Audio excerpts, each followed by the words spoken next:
근데 저는 좀 정부가 민주당이니까 민주당의 뭔 진보적인 걸 기대할 수 있을까 이런 좀 비판적인 시각이 좀 있어요. 그래서 이렇게 그 사회적 경제를 해석하는 해석력도 굉장히 약하고 이걸 대안으로 주목해 주기도 하고 또 이제 조금 놀랐던 거는 어쨌든 사회적 세계적인 합의가 고용을 유지하고 그 다음에 그것을 실현시키는 거로 전국민 고용보험 이렇게 들고 나왔는데 실제로는 지금 한국 사회 현재 제가 보는 양극화 문제를 놓고 한 4가지 정도 논의가 있는 것 같거든요. 하나가 이제 전국민 고용보험 플러스 실업 부족 뭐 이런 설계가 하나 있는 것 같고 하나가 이제 보편적 기본소득 있고 하나가 지금 시급한데 사각지대가 이런 보편소득 논의나 이런 거 하지 말고 그냥 현재 복지 예산을 늘려라. 복지 강화론이 있고 얼마 전에 이렇게 미통당에서 나온 그 선택적 복지, 안심소득 이런 논의가 있어가지고 어쨌든 한국 사회 전체의 그 사회를 유지하고 강화하는 데에 필요한 최소한의 정책이라는 차원에서 토론이 굉장히 많이 그 진행이 되고 있고 저는 지금 이렇게 정치적으로 보면 재밌는 게 박원순 시장은 전국민 고용보험, 뭐 이재명 네. 그 지사는 그 보편적 기본소득 이렇게 가 있는데 실업부조나 전국민 고용보험 그다음 보편소득, 보편적 기본소득 이런 걸 보면 이걸 그 하나로 이렇게 그 정리해서 하나의 정책적인 안으로 만들어 나갈 여지가 좀 있어 보이는데 이게 전혀 다른 맥락, 다른 설계인지 그런 거 좀 어떻게 생각하십니까? 아니, 그러니까 고용보험하고 실업보조하고 하는 건 뭐 동전의 양면처럼 같이 붙어가는 거고요. 그러니까 현재 같은 경우에도 이제 전체 취업자로 놓고 보면은 한 절반 정도밖에 고용보험 대상이 안 되는데 그 나머지 부분 같은 경우는 다른 방법이 없으니까 그건 실업보조로라도 일단 커버해야 되고 실업보조에 약간 변형으로 국민취업 뭔가 해서 금년 하반기 쪽에 시행하거든요. 예. 그리고 전국민이 고용보험제가 이후에 확대되면은 실업부조 영역이 그만큼 축소는 되는데, 그런데 그때도 여전히 또 실업부조 또 요구되는 영역은 또 존재하거든요. 그렇기 때문에 이건 뭐 같이 굴러가는 거지, 뭐 이거 하고 뭐 이건 아니다. 일단 그렇게 보여요. 그러니까 이제 오늘 뭐 사회적 경제의 논의를 축으로 해서 보더라도 지금 그 기본소득하고 네.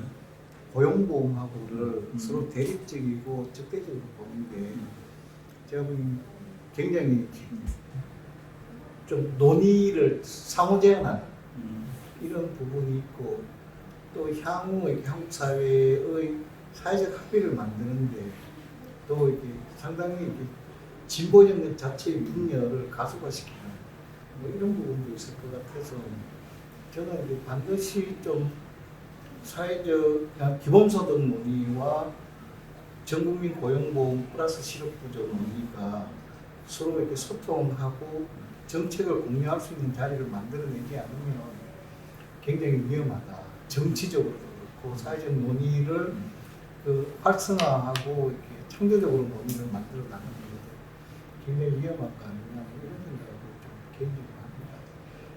그래서 이 두 개가 전혀 다른 정책을 논의다라고 이게 분할시키는 것 자체가 문제가 있는 모양이에요. 저는 기본소득은 잘 모르겠습니다만은 일단 전국민 고용보험제 관련해가지고 그 자체에 대해서 뭐저 하지 말자는 사람은 아무도 없는 것 같아요. 이게 그리고 저희 같이 이제 노동 쪽을 쭉 해오던 사람 같은 경우는 1차적으로는 전국민 고용보험 내지 실업부조 이건 저는 다른 거 선호를 떠나서 1차적으로 추진돼야 되는 것 아니냐 이런 생각을 갖고 있습니다. 저는 이제 뭐 코로나 팬데믹 이후에 우리 사회에서 이제 담론이 4가지라 이렇게 말씀을 주셨고 그것과 관련한 이제 일종의 코로나 팬데믹이 쏘아올린 백화제당이 있다고 생각합니다. 그래서 다양한 논의들이 계속 진행되면서 우리 사회가 좀 더 그 좋은 방향으로 갔으면 좋겠는데 그 방향으로 갈 때의 어떤 그 지향 이런 걸 저는 어떻게 생각하냐면 자유라고 생각해요. 그러니까 인간이 속박이나 구속으로부터 해방되는 사회로 계속 가는 게 좋은 사회인데 저는 현재까지 우리가 가지고 있는 자유라고 하는 것은 무엇을 하지 않을 자유.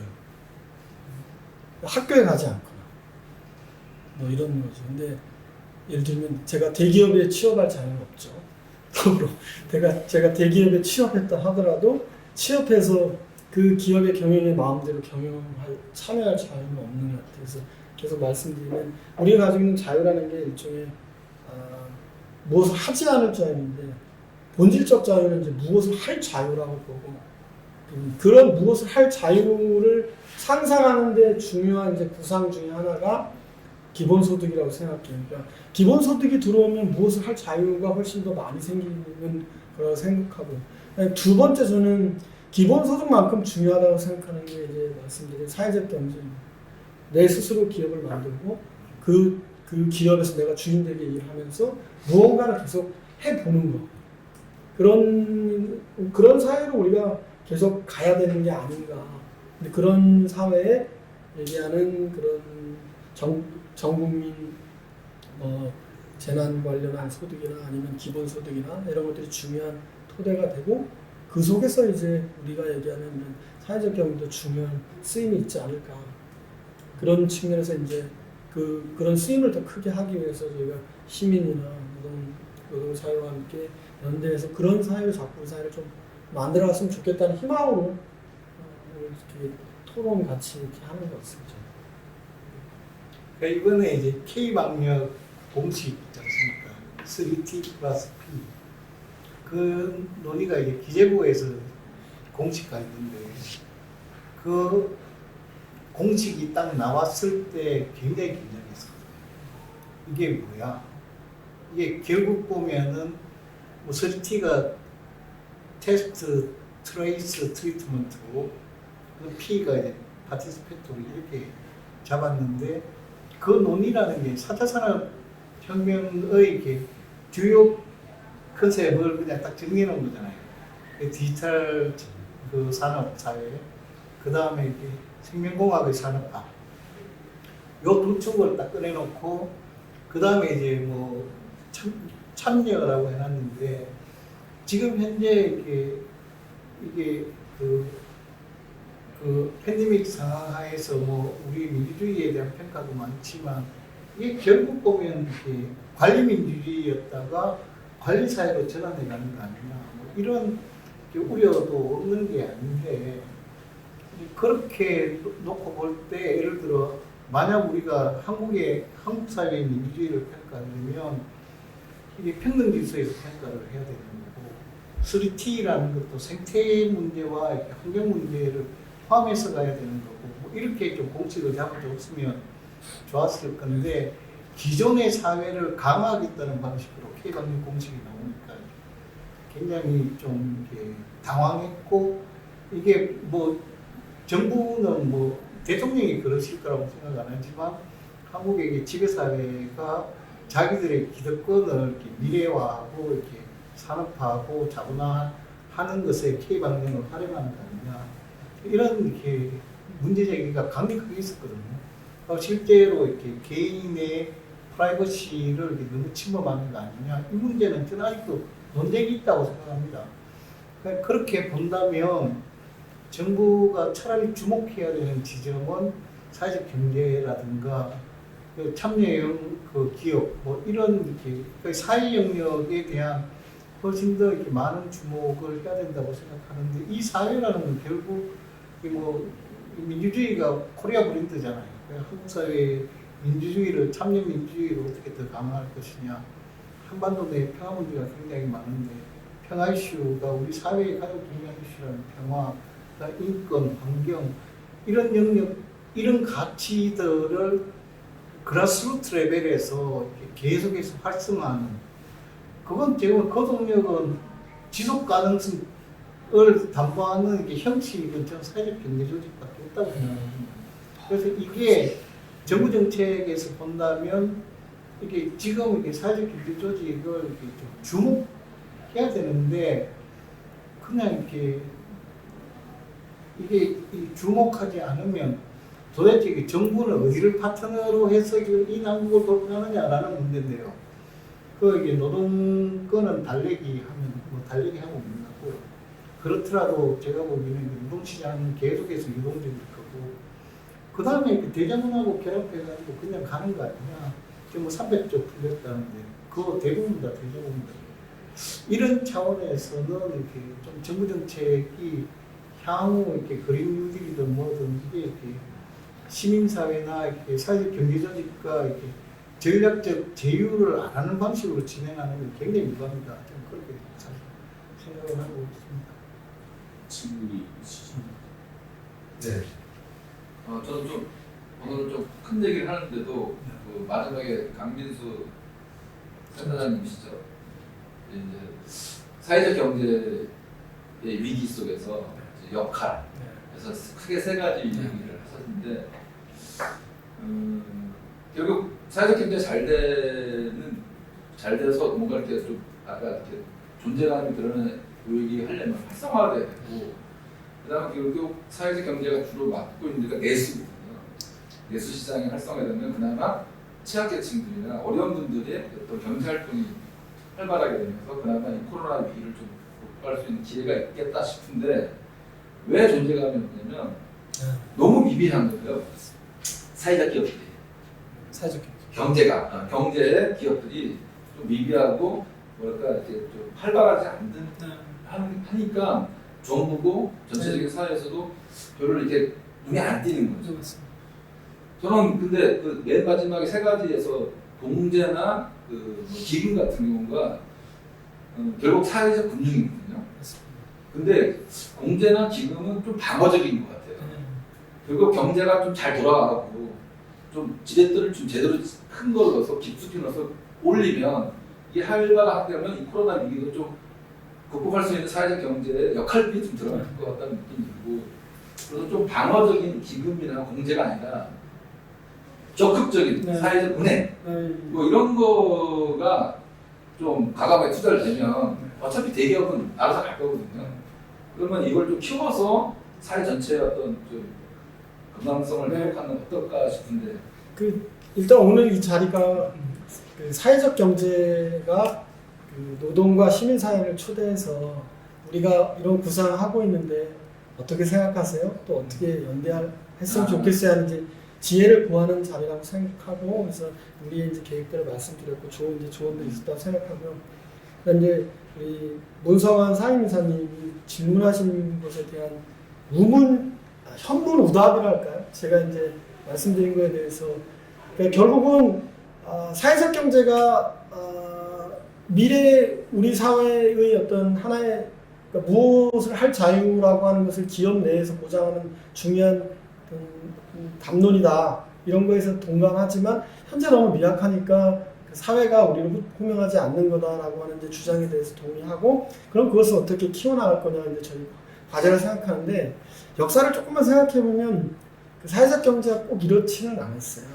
예를 들면 그 위기의 등판에서 늘 구원투수가 됐다고 했는데, 영국의 산업혁명 당시의 노동자들의 평균 수명이 26, 28 이랬습니다. 그러니까 굉장히 힘든 사회였죠. 그래서 이 사회를 극복하기 위해서 나온 게 이제 기계를 파괴하고 노동조합 운동을 하고, 두 번째 자기들 스스로가 자기 삶의 처지를 개선하기 위한 운동이 우리가 얘기하는 노치제의 운동. 1844년 시작해서 46년에 엘리자 브리얼리라고 하는 여성조합원을 받아들여요. 당시로 생각해보면 그 노동자하고 여자에게 투표권을 준 나라가 망한다고 생각했어요. 영국이 20세기 초반에 여성에게 보편적 참정권을 허락했고, 프랑스만 해도 46년이거든요. 100년 전에 이미 그런 기획들을 실현한 거죠. 이런 기획들이 이제 63년에 도매를 진출하고 20세기 초반이 되면 120개나 되는 기업 집단을 거느린 전 세계에서 가장 큰 기업의 하나로 성장을 해요. 이것에 고무받은 연구자들이 무슨 주장을 하냐면, 소비가 생산을 먹는 협동조합의 공화국을 만들자. 이제 소위 협동조합 공화국 주장입니다. 근데 이 협동조합 공화국 주장은 언제 깨지냐면, 우리가 얘기한 두 번째 자본주의 단계, 계획주의 자본주의, 우리가 얘기하는 포드 자본주의 시대에 자본주의가 굉장히 발전하니까 이런 기획들이 깨진 거죠. 그리고 다시 자본주의가 어려워지는 73년 이후 이제 우리가 얘기한 신자유로 접어들면서 다시 호명받은 거죠. 이런 이제 일종의 그 다른 역질의 관계가 있다고 생각하는데 이런 과정을 들여다보면 사회적 경제가 결코 우리가 소위 얘기하는 그 찌질하지는 않았습니다. 그러나 이런 사회의 변화에 잘 조응하지 못하면 망할 수도 있는 거죠. 그러니까 지금 제가 생각하는 건 환경이 변했다, 정책 환경이. 그런 이 변화된 정책 환경에서 우리는 어떤 주장을 구성하는 게 중요한 거냐.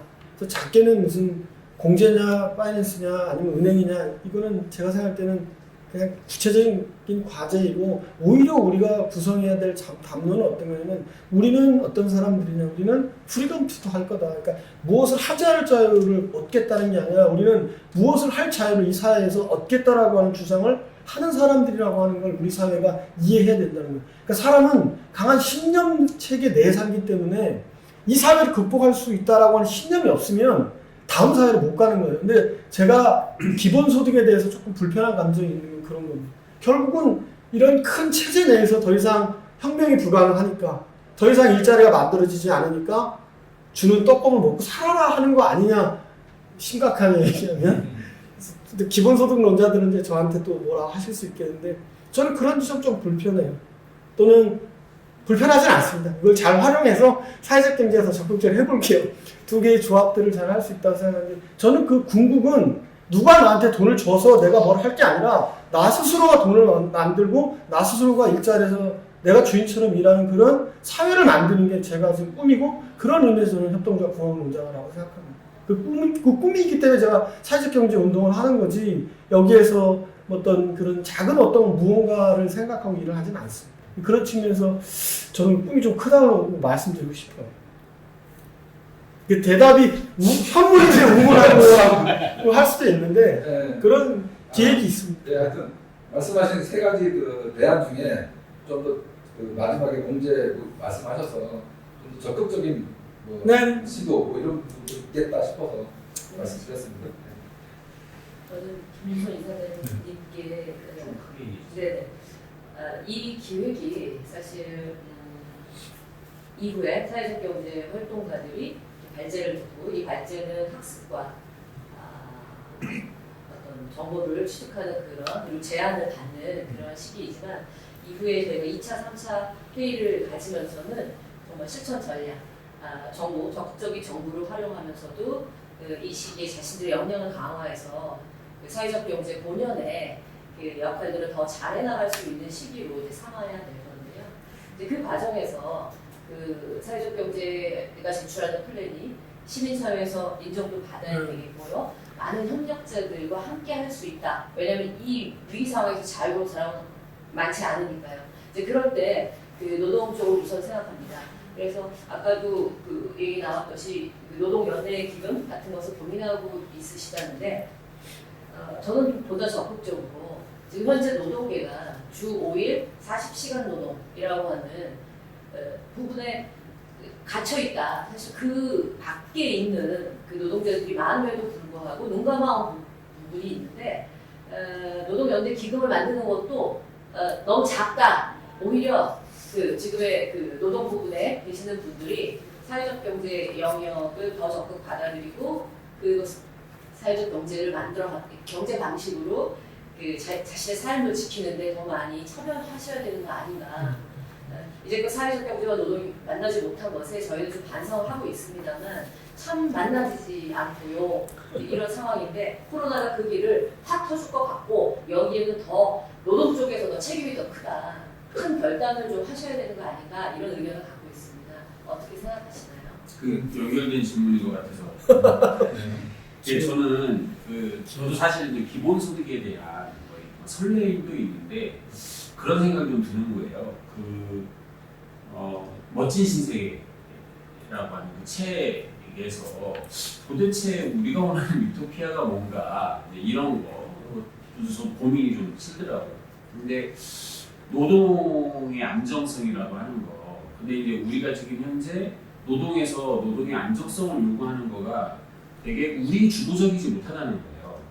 네. 제가 볼 때 누구에 의해서 우리의 안정성을 확보하고 있는 형태, 그런 모양새, 이것이 언제까지 가능할 건가라고 하는 이 의문 속에서 우리 고용의 안정성을 우리 스스로 주체적으로 만들어내는 것이 훨씬 더 중요한 문제가 아닌가라는 생각이 좀 들고, 그런 측면 안에서 이 노동계가 지금 말씀하신 바와 같이 적극적인 이런 것들을 모색해야 될 필요가 좀 있지 않을까라는 고민이 있어서 연결 질문으로 같이.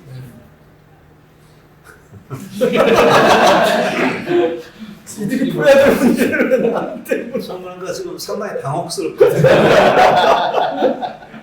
오늘 올 때 같은 경우에는 저기 노동 쪽 고용 사정이라든가 이런 거 좀 설명드리고, 그래서 참고 정도 되는 걸로 하고, 여기서 논의하실 때 그냥 참고해라 이런 거고, 그다음에 이 시간도 뭐 제가 아까 말씀드린 것에 대한 질의응답 정도로 생각을 했는데, 보니까 이게 뭐 프리토킹 같기도 하고 뭐 이런단 말이에요.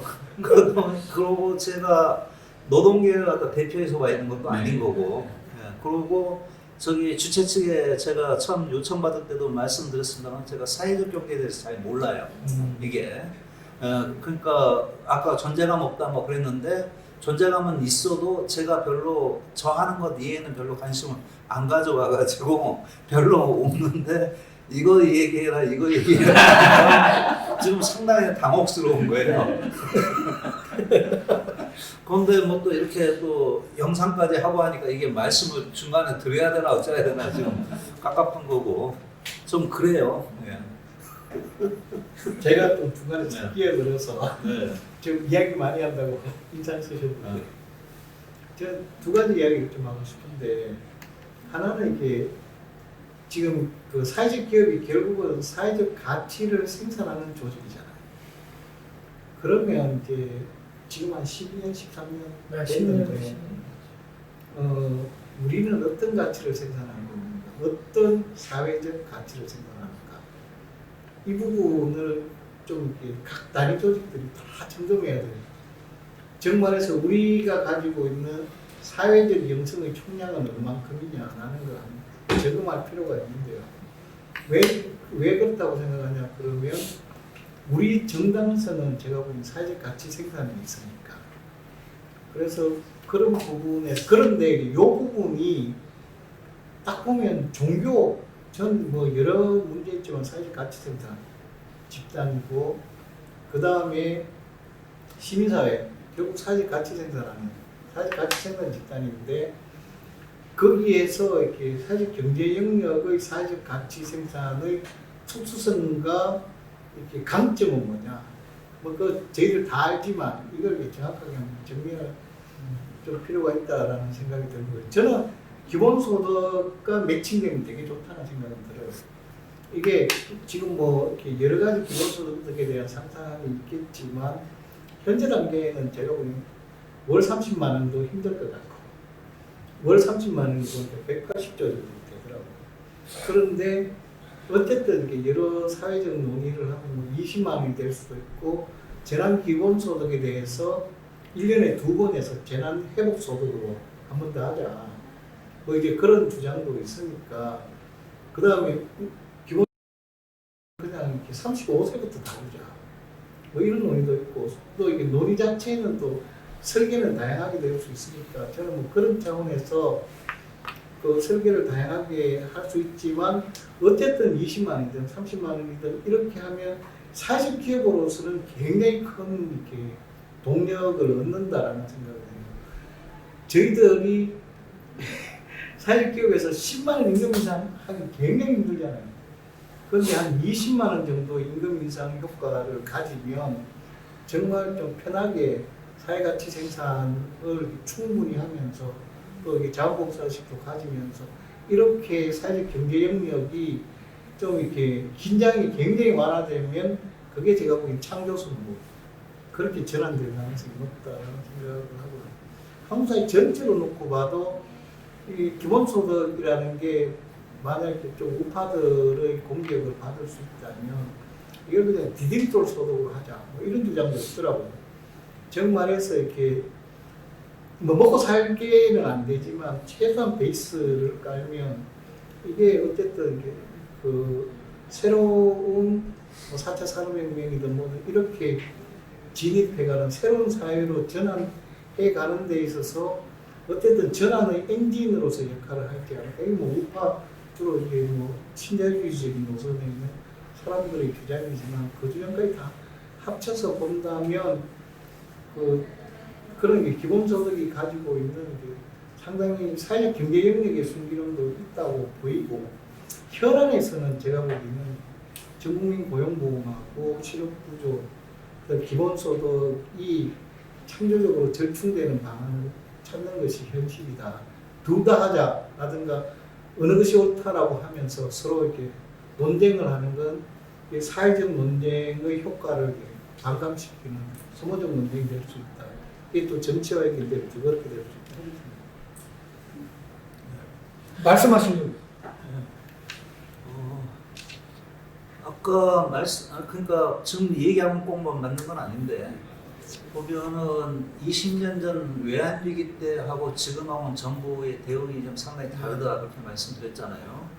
그거 한데 그건 제가 꼭 문재인 정부가 좋은 정부에서 그건 꼭 아니고 옛날에 그 당시에 20년 전에도 김대중 정부였거든요. 이게. 근데 그때하고 지금하고는 전반적인 이데올로기 담론 논의 수준이 달라졌다 하는 것을 좀 봐야 될 것 같아요. 그러니까 외환위기 당시가 제가 기억하기로는 신자유주의 내지는 노동시장 유연화 담론이 가장 지배적이었던 때고요.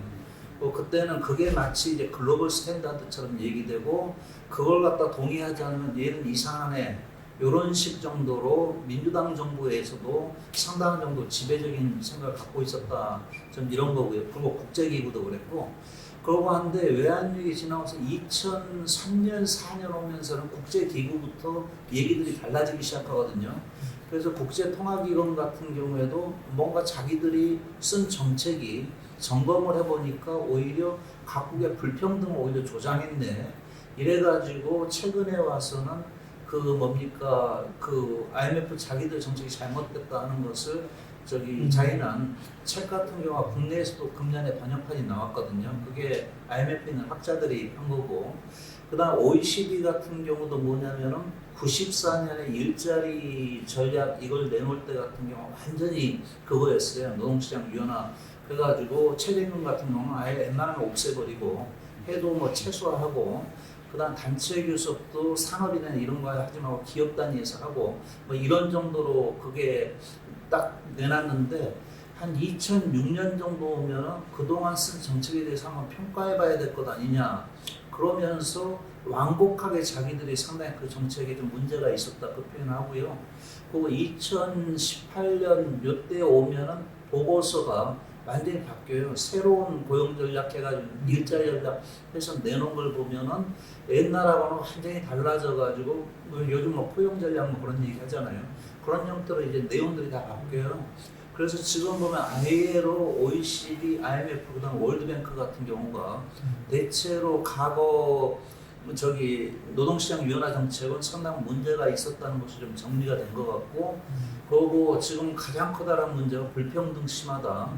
그리고 이걸 위해서는 정부나 이 부분 좀 주도적인 역할을 해야 된다. 그렇게 이제 담론이 완전히 바뀌었어요. 그러다 보면 그 맥락에서 이제 국제적으로도 다르고, 그다음 또 우리 같은 경우에 정부 쪽의 대응도 옛날하고는 좀 달라졌다 하는 측면을 봐야 될 것 같고요. 그러다 보니까 아까 발표하실 때 같은 경우에는 뭐 요즘은 이제 정부의 기한 내지는 국가의 기한 이런 얘기를 하잖아요. 그런데 그러면서 이제 상대적으로 사회적 경제 같은 경우 더 입지가 좀 약간 애매해졌다. 그런 말씀을 하신 것 같은데 저는 사회적 경제 부분은 잘 모르겠습니다만 얘기를 듣다 보면 생각되는 거는 너무 현 시점에서 사회적 경제 영역에서 의전해진 요구로 뭘 세팅을 한다 하는 건지 그게 약간 좀 분명해져야 되는 것 아닌가 좀 그런 생각을 해요. 그러니까 노동 같은 경우에는 고용 유지, 그 다음에 생계 보장, 또 약간 이제 한 건 더 나면 정부 쪽에서 먼저 치고 나는데 전국민 고용보험 뭐 이렇게 이제 잡고 있는데 그럼 사회적 경제는 지금 팬데믹 상황에서 우리 요구나 이슈가 뭔지 그걸 좀 정해야 노동 쪽하고도 서로 일치하는 부분도 있을 거고 그렇지 않은 부분도 있을 거고 그게 좀 분별 정립되지 않겠냐 좀 그런 생각이고요. 그 다음에 고용보험하고 기본소득 얘기가 나오는데 저희 같은 경우에는 저 생각을 합니다. 자칫하면 이게 담론으로만 이렇게 무성해지면은 이게 자칫하면 그야말로 블랙홀이 될 수가 있겠다. 좀 그런 생각을 하고, 그런다고 하면은 지금은 1차적으로 전국민 고용보험 얘기 나왔다면은 요거는 또 확실하게 좀 챙겨야 된다. 그런데 지금 여기서도 문제가 발생하는 건 뭐냐면은 저기 특수고용이라든가 이런 부분 같으면 이미 2018년에 무슨 위원회 차원에서 논의가 된 노사정의 합의해가지고 그걸 적용을 하기로 했어요. 그런데 지난 국회에서 같은 경우 계속 미루다가 20대 국회 끝나기 직전에 이제 통과시키면서 또 이제 특권은 빼버리고 이제 예술인 이쪽만 해가지고 했거든요.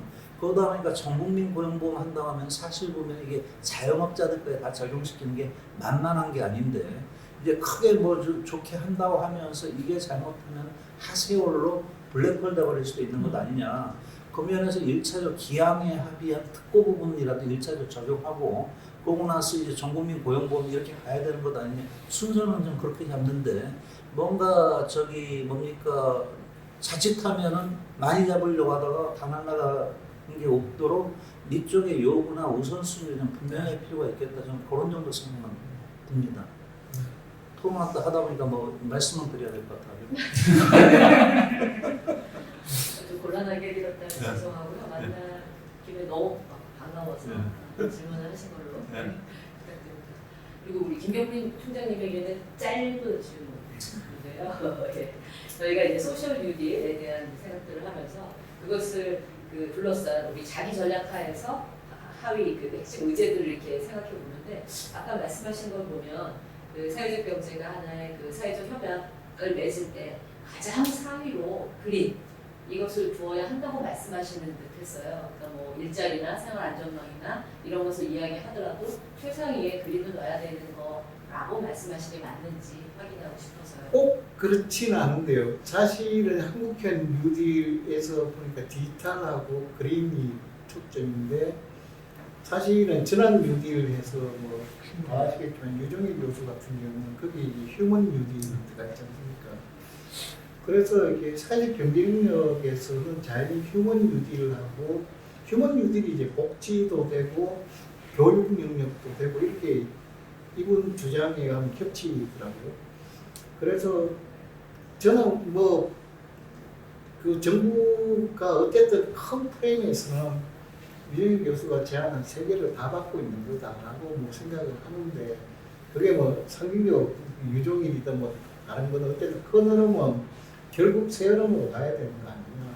휴먼, 그린, 그다음 디지털 이렇게 생각을 하고 저희 사회적 경제 영역은 그중에 그린하고 휴먼 쪽은 전통적으로 저는 사회가치 생산 영역으로서 그 사회적 경제 영역인데 디지털 쪽에 대해서 이렇게 사회적 경제 영역은 어떨까라는 생각을 해보는데 뭐 최근에 이렇게 분석을 보니까 프로그래머 중에 70% 이상은 없어질 거다 뭐 그러더라고요.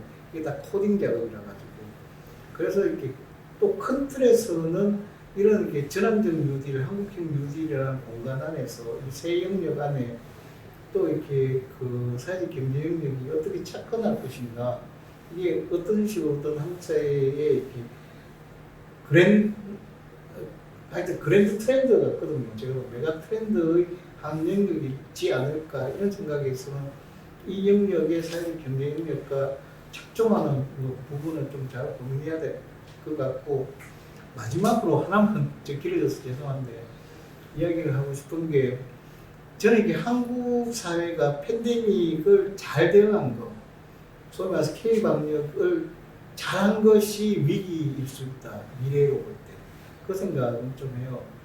예를 들어 지금도 유럽이나 뭐 미국 말씀하셨는데 이게 데미지를 많이 받으면 망하든가 훨씬 더 깊은 대안을 낼 수 있는데 그런 차원에서 지금 이게 정부가 내는 대안들이 충분히 깊게 반성되고 문제의식을 충분히 느껴서 불평등 문제라든가 이런 문제를 접근하고 있다라는 생각은 조금 약합니다. 저는 그냥 있는 대안들을 조합해서 내놓는 거 아니냐.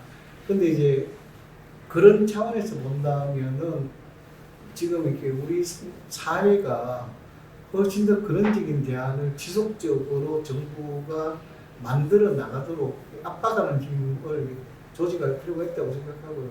이번에 뭐 우리 다 목격했듯이 국민놀이인데 기재부 저것들이 그냥 중단만닥하고 있잖아요. 선출되지 않은 권력이. 그래서 이런 한국 사회 내부에서 사실은 이게 시민적인 힘이 집요하게 지속적으로 작동하는 기제가 이렇게 필요하고, 그런 차원에서 저는 사회적 경제 영역, 시민사회, 노동 영역이 불가피하게 아주 활발한 소통을 지속해야 된다, 이런 생각을 하고 있습니다. 저는 뭐라고 해야 될까요? 시장이 신이 된 시장이라고 하는 책을 보면서 너무나 명확하게 현 사회를 표현하고 있는 거 아닌가 하는 생각이 들었는데, 그 신이 된 시장이라고 하는 거는 반대로 얘기하면 시민사회의 시민성, 시민사회, 시민 감시 권력, 시민 권력 경쟁이 확 줄어들었다. 근데 이 줄어드는 상황에 그 시민사회와 사회적 경제가 서로 그냥 그렇게 바라보고만 있어야 하는가라고 하는 문제의식이 한 가지가 있고, 또 하나는 이 코로나 팬데믹 상황에서 이게 잘못하면 시장 권력이 국가 권력, 권위주의적 국가로 넘어갈 가능성이 되게 있는 거 아닌가라는 생각이 좀 들더라고요. 그러니까 시사인에서 이렇게 분석한 걸 보니까 민주적 시민성이 이 위기를 극복했다라는 이야기하면서 권위주의적 사회로 이게 만들어진 위험성에 대한 경고를 한 걸로 저는 읽혔는데, 그건 다시 이야기하면 시민사회 권력, 시민사회가 굉장히 작아졌다라고 보여지는데, 그 상황에서 저는 시민사회와 사회적 경제가 서로 그냥 바라보고만 있다. 이거에 대해서 어떻게 생각하시는지 강민수 위원장님과 그 시민사회가 작아진 거는 코로나 팬데믹 때 명백하죠. 왜 그러냐면 국가가 움직이지 말라 그랬으니까. 그래서 안 움직였죠. 우리도 경험하지 못했던 상황이었죠. 그런데 한참 조금 이제 지나면서 어떤 생각이 들었냐면, 뭐 우리도 움직여야 되는 거 아니야? 그래서 움직인 시민사회가 있었어요. 그게 봤더니 어디냐면 종래에 우리가 얘기하는 관제 시민사회. 마스크를 만들기 시작하는 거예요. 그쪽에서 먼저. 저는 이제 그 흐름을 잘 봐야 된다고 생각하거든요. 그 사람들은 왜 움직인 거지? 미시적으로. 그래서 오히려 그런 걱정보다는, 그러니까 거대하게 국가가 그 지배해서 상대적으로 시민이 작아진다, 이런 걱정도 있는데, 상대적으로 왜 우리 사회가 그런 상황에서 그 자기의 활력을 발휘하지 못했는가를 시민사회가 성찰해 보아야 되는 게 아닌가, 저는 그런 생각을 갖고 있어요. 그리고 하나 더, 우리 노동이 우리를 이해할 수 있도록 좀 더 열심히 저희가 노력을 해야 되겠다는 생각이 들었습니다. 관심을 가질 수 있도록. 제가 아까 말씀드렸듯이 민주주의가 K-브랜드가 된 것 같아요.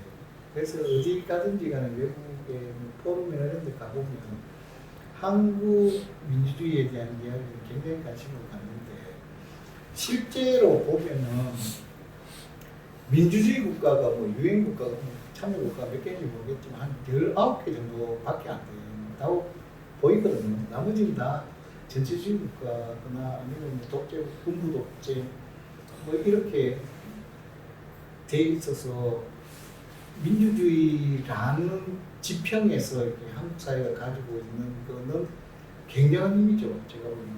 근데 이 민주주의가 그래도 되고 있다라는 것이 뭐냐? 그러면 결국 이렇게 한국 사회가 이 기층으로부터 작동하고 있다는 거잖아요. 근데 그런 차원에서는 저는 의미 있다고 생각하고, 또 뭐 이렇게 그 민주주의 역사가 뭐 굉장히 최소한 일제하고부터 있었던 수많은 저항운동이 직결되는 형태로 나타나기 때문에 뭐 한국 민주주의는 의미가 있고 힘이 있다라고 생각합니다. 그런데 그럼에도 불구하고 또 이게 한국 사회의 양극화 지수라는 것도 또 굉장히 높잖아요.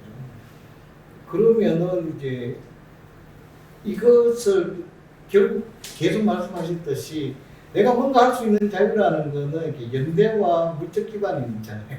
그러니까 이걸 조밀하게 만들어 나가는 민주주의로 우리가 이제 강화되고 사회를 강화하는 민주주의로 이렇게 가야 되는데 그 말씀하셨듯이 이게 신자유주의적인 흐름이 꺾인다는 생각은 들고요.